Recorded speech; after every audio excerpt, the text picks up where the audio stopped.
Restez avec nous, bien entendu. Nous sommes rejoints par nos invités politiques. Aurore Berger, qui est député La République En Marche du département des Yvelines. Merci beaucoup d'être avec nous. Et puis Guillaume Larrivé, député LR de Lyon, président du mouvement La France Demain et désormais auteur de La Révolution inachevée aux éditions de l'Observatoire. Cette prise de parole du président de la République, qui d'une certaine façon dit stop. Maintenant, c'est je suis présent. Vous avez entendu les Zemmour, les Républicains, les Marine Le Pen depuis des mois. Je suis de retour. Ça vous a énervé, choqué? Comment avez-vous réagi? Non, je ne suis pas énervable de manière générale. Enfin, j'essaie de ne pas l'être. Écoutez, on va se parler franchement. On est à 151 jours du premier tour de la présidentielle. Il est tout à fait naturel que le président de la République s'exprime comme chef de l'État, qu'il est toujours, et aussi un peu quand même dans la perspective de la présidentielle. Vous savez, il y a 10 ans, j'étais conseiller de Nicolas Sarkozy avec une équipe très sympathique. Il y avait déjà Jean Castex. Vous ne faites pas semblant de ne pas comprendre ce qui s'est passé hier soir, Guillaume Larrivé. Il y a 10 ans, le même procès. Les porte-paroles de l'opposition disaient mais c'est scandaleux, le président est candidat. Les porte-paroles de la majorité disaient non, non, pas du tout, il n'est pas candidat. Voilà, la logique institutionnelle et politique, c'est que le chef de l'État s'exprime comme président, mais aussi évidemment comme figure politique dans un calendrier que chacun a à l'esprit. Aurore Berger, la logique aurait pu être que le président de la République réponde à une conférence de presse avec des journalistes. Ça aurait été pas mal non plus, dites-moi. Déjà, quand vous avez commencé votre propos, vous avez parlé d'un président de la République qui était quasiment absent. Moi, j'ai pas eu l'impression qu'il ait été absent dans les derniers mois. Après, c'est normal et légitime. Vous m'avez très bien compris. C'est l'actualité politique des dernières semaines qui a été occupée par tous ceux qui sont effectivement en situation de candidature. Ou parfois qui a créé une forme de pollution médiatique et une certaine forme d'outrance quand même. Je pense qu'on peut accepter le mot d'outrance par rapport à certains des candidats déclarés ou non. Moi, je trouve qu'avoir une prise de parole du président de la République, déjà, c'est légitime, c'est normal et c'était attendu. Sinon, il n'y aurait pas eu autant de Français aussi pour écouter cette prise de parole. C'était nécessaire au regard des enjeux de la crise sanitaire et ça permet aussi qu'il y ait une prise de parole politique. Vous venez de me dire le président de la République a pris la parole parce qu'on voyait Zemmour sur toutes les chaînes de télévision? Non, c'est pas du tout ce que je vous ai dit. Je vous dis par contre, ça fait du bien d'avoir une prise de parole qui pour une fois n'est pas dans une forme d'hystérie du débat politique et public, une prise de parole qui permet de replacer un certain nombre d'éléments dans leur contexte, y compris dans un contexte, en effet, qui est un contexte républicain, qui permet aussi de croire en la France et de se dire que c'est un pays qui va plutôt bien et qu'on a aussi le droit de le dire. Et il aurait pu le faire aussi avec des journalistes qui lui auraient posé des questions. Enfin voilà, ça n'aurait pas... Rien n'empêche qu'il puisse le faire dans les semaines ou dans les mois qui viennent. C'est une excellente nouvelle. C'était quand la dernière fois d'ailleurs que ça a eu lieu une rencontre avec des journalistes dans les médias? Il y a eu un certain nombre d'interventions ciblées. Par exemple, il était à la radio sur France Inter pour répondre à des sujets internationaux. Il a pu donner des interviews à des chaînes de télé locales. Mais la dernière grande explication sur le Covid en direct, en prime time à la télévision, c'était en octobre 2020, c'était donc il y a plus d'un an. Et c'est vrai que cela dit quelque chose de la pratique institutionnelle d'Emmanuel Macron. Il est vrai accentué par le Covid, où c'est vrai que, comment dire, la parole du chef de l'État a une fonction presque performative. On l'a vu le 12 juillet quand cette allocution a permis d'augmenter très fortement les inscriptions des Français pour se faire... Dès qu'il prend la parole, les Français se vaccinent. Ça, il n'y a pas de doute. Vous avez tout à fait raison, mais Yves, l'enjeu de cette intervention était pour Emmanuel Macron, alors qu'effectivement, comme vous le disiez, depuis septembre, on voit bien que les thématiques dans le débat étaient des thématiques imposées qui par Éric Zemmour, qui par les Républicains, d'essayer d'imposer ses thèmes à lui. Et ses thèmes à lui, c'était de dire je ne ferai pas la réforme des retraites, mais si jamais, en substance, si jamais je suis élu pour un deuxième mandat, voilà ce que je ferai. C'était de dire le nucléaire, je vais construire des réacteurs, et c'était de dire le travail, la valeur travail. Quand vous avez des journalistes face à vous, vous êtes forcé de vous positionner sur Éric Zemmour qui dit moi je veux pas qu'il y ait des prénoms qui soient étrangers. Vous êtes forcé de vous positionner par rapport au débat des Républicains en disant Michel Barnier veut un moratoire sur l'immigration, Éric Ciotti veut une flat tax.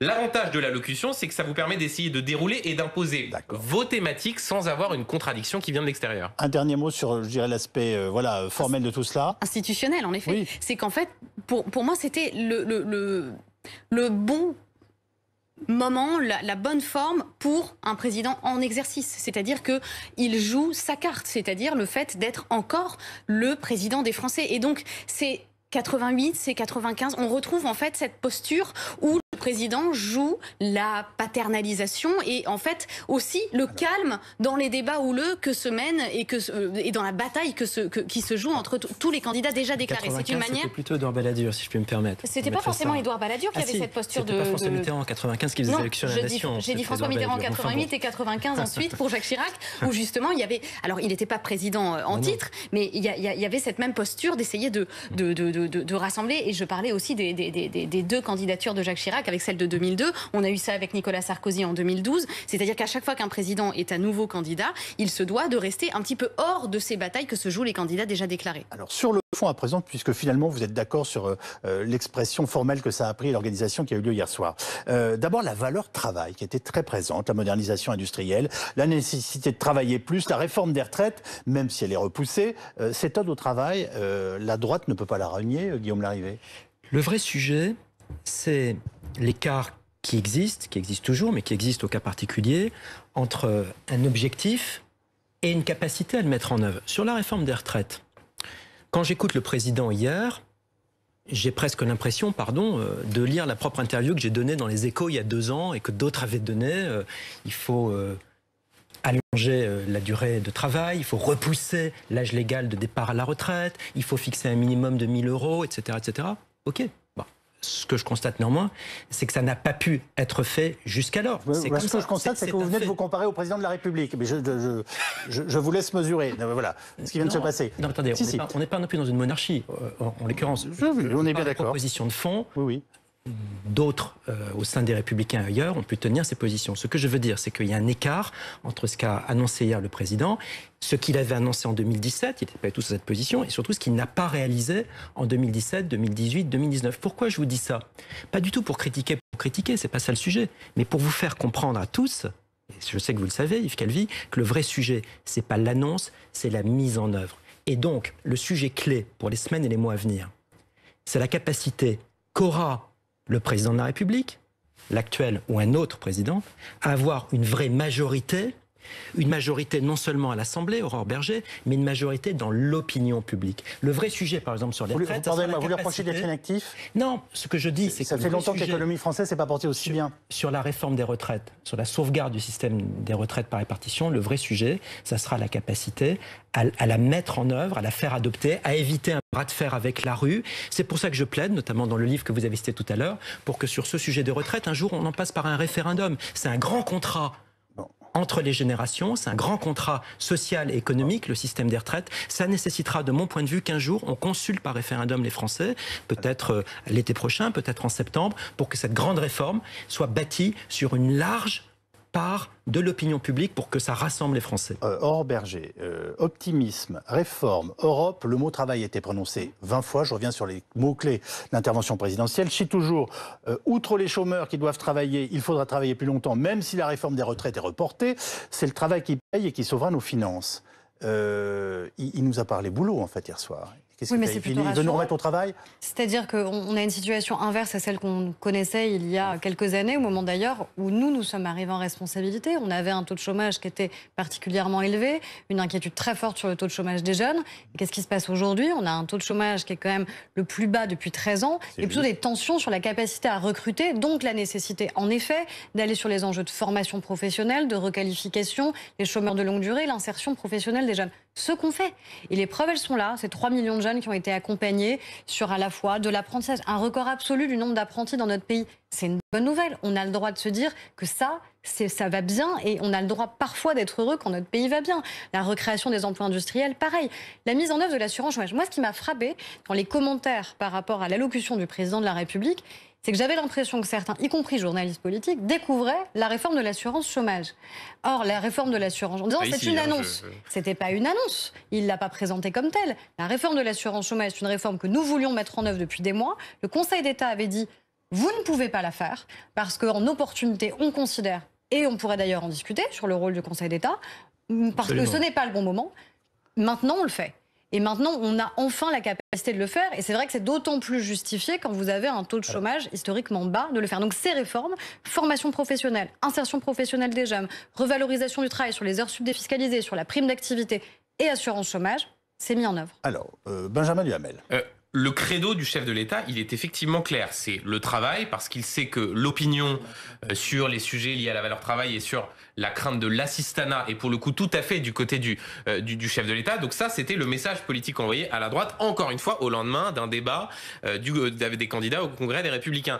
La difficulté sur la fameuse phrase qui a fait parler, à savoir le chef de l'État expliquant qu'il était insupportable qu'il y ait 300 000 offres d'emploi non pourvues et qu'il fallait donc s'assurer que les demandeurs d'emploi ne puissent pas refuser plusieurs offres d'emploi au risque qu'elles soient suspendues. Mais la difficulté, c'est que c'est déjà le cas. C'est déjà le cas depuis 2008. Cela a été renforcé sous le quinquennat Emmanuel Macron par la loi Avenir professionnel en 2018. Donc, Madame Berger, vous dites, les journalistes... La réforme de l'assurance chômage, elle n'était pas encore mise. Non mais attendez, vous avez raison, mais là on parle de deux choses différentes. Sur la réforme de l'assurance chômage, on parle de la durée d'indemnisation, alors que sur ce dont parlait le chef de l'État hier soir, on parle des conditions selon lesquelles... On l'écoute et comme ça on peut en dire un mot après. Je vous le rappelle, sur l'assurance chômage, sur les indemnisations des chômeurs, le président n'annonce rien de nouveau, mais semble durcir le ton en fait, et puis brusquement, un coup de menton, et c'était au détour d'une phrase. On l'écoute. À partir du 1er décembre de cette année, une nouvelle étape va s'engager. Il faudra avoir travaillé au moins 6 mois dans les 2 dernières années pour pouvoir être indemnisé. Enfin, Pôle emploi passera en revue les centaines de milliers d'offres d'emploi disponibles sans réponse dès les prochaines semaines. Les demandeurs d'emploi qui ne démontreront pas une recherche active verront leurs allocations suspendues.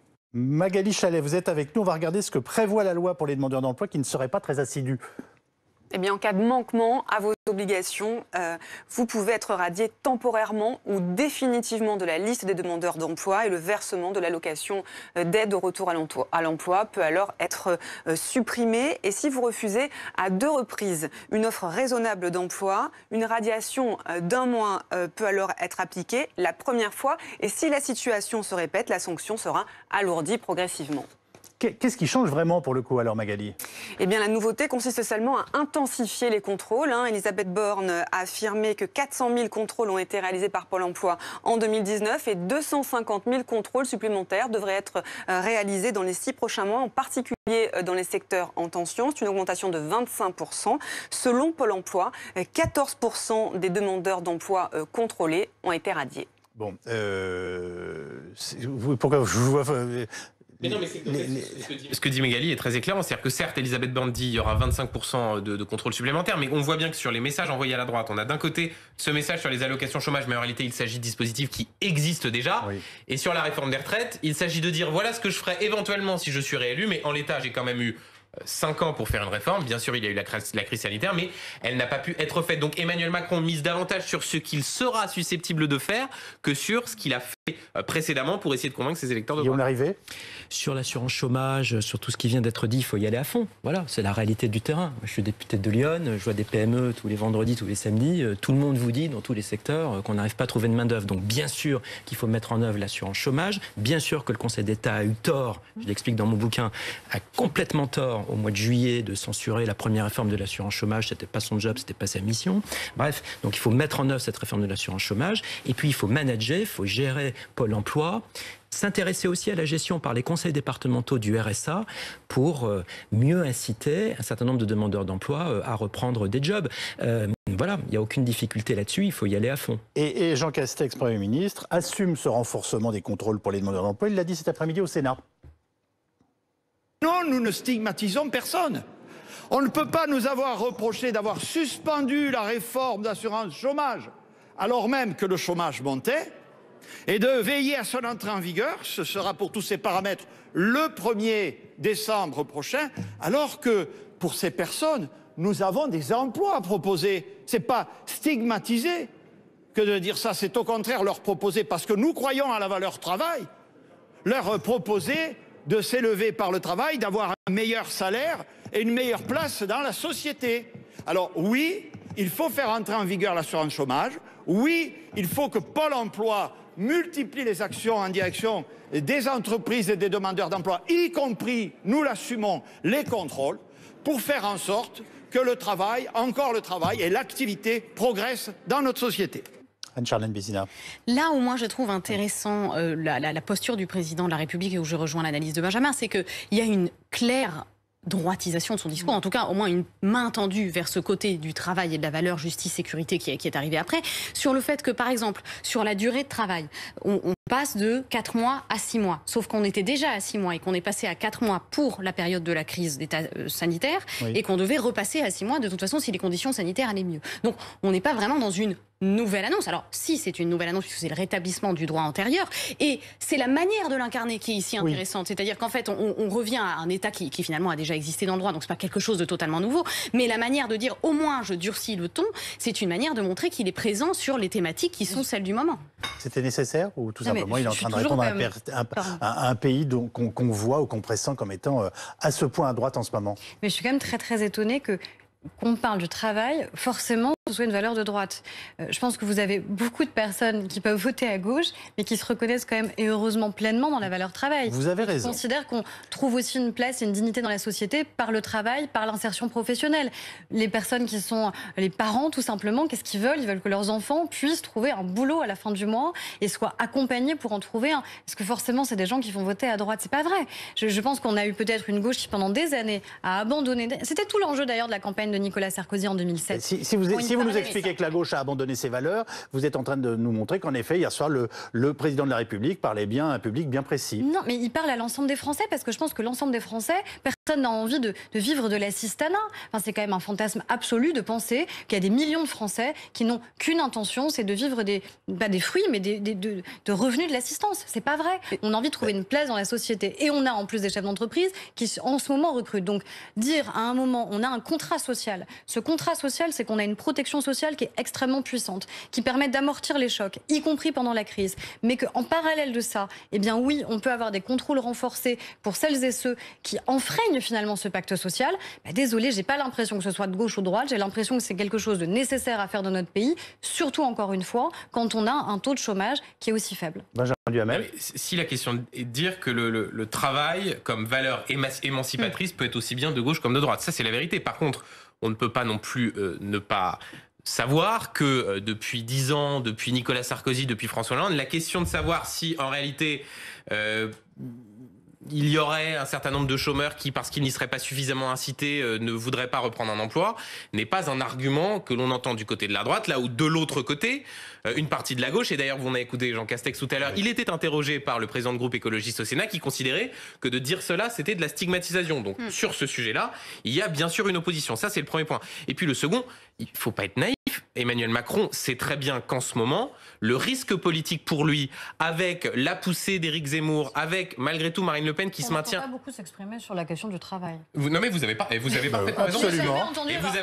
Et vous avez parfaitement raison parce qu'il considère qu'en substance, il veut imposer sa thématique de l'identité et que pour le reste, c'est un sujet de... Vous avez raison. Avec ce sujet-là, avec Marine Le Pen qui malgré tout se maintient à un niveau élevé, avec les candidats, avec les républicains qui, compte tenu de la barre de qualification au second tour, espèrent se retrouver face à Emmanuel Macron au second tour. Emmanuel Macron sait très bien que le centre de gravité du débat pré-présidentiel est à droite. Il n'est pas du côté de la gauche. Et donc, à partir de ce moment-là, quand on parle des réacteurs nucléaires, quand on parle de la question du travail, quand on parle de repousser l'âge légal de départ à la retraite, bien évidemment qu'on se situe plutôt de ce côté-là, du champ politique, que du côté de la gauche social-démocrate. Vous vouliez intervenir? Un mot peut-être sur le nucléaire, si vous permettez, qu'évoque un instant monsieur Duhamel. Sur le nucléaire, je trouve que hier, ça a été hyper intéressant. Le président de la République, me semble-t-il, a annoncé une nouvelle stratégie énergétique. Et là aussi, il y a un devoir de cohérence, Yves Calvi. Il a aujourd'hui une ministre, Mme Pompili, qui est tout à fait respectable, mais enfin qui historiquement est une militante anti-nucléaire. Le président hier nous dit on va construire de nouveaux réacteurs nucléaires. Moi, ça me va très bien. Mais voilà, il y a un devoir de cohérence, il y a un devoir de crédibilité dans la mise en œuvre. S'il change de pied, ok. Mais il va falloir désormais prouver que c'est réellement son intention et on ne peut pas avoir, un peu comme le courant alternatif, les jours pairs, un discours et les jours impairs, un autre discours. Moi, ce choix stratégique nucléaire, il est majeur pour la compétitivité de l'économie, pour la décarbonation de l'économie. Non, mais il ne s'agit pas de dire alléluia et de se réjouir. Je dis que c'est un choix stratégique majeur qui a été un choix du général de Gaulle jusqu'à Nicolas Sarkozy en passant par François Mitterrand, c'est un choix stratégique. C'était pas le choix d'Emmanuel Macron depuis 3-4 ans, c'est d'ailleurs pour ça que j'ai voté contre la loi climat au mois d'août, parce que de mon point de vue, le choix nucléaire n'était pas suffisamment assumé. Dans la loi climat, c'était justement un enjeu de comment on arrive à changer nos modèles productifs et de consommation et comment on arrive à avoir un mix énergétique, la place de l'hydrogène par exemple, ce mix énergétique, qui est quand même absolument essentiel. C'est-à-dire qu'on peut avoir un avion bas carbone et que la France peut être leader industriel sur un avion bas carbone. En fait, on peut être pour le nucléaire. Je suis pour l'hydrogène aussi. Et en même temps considérer que notre avenir, il va se construire de manière multiple.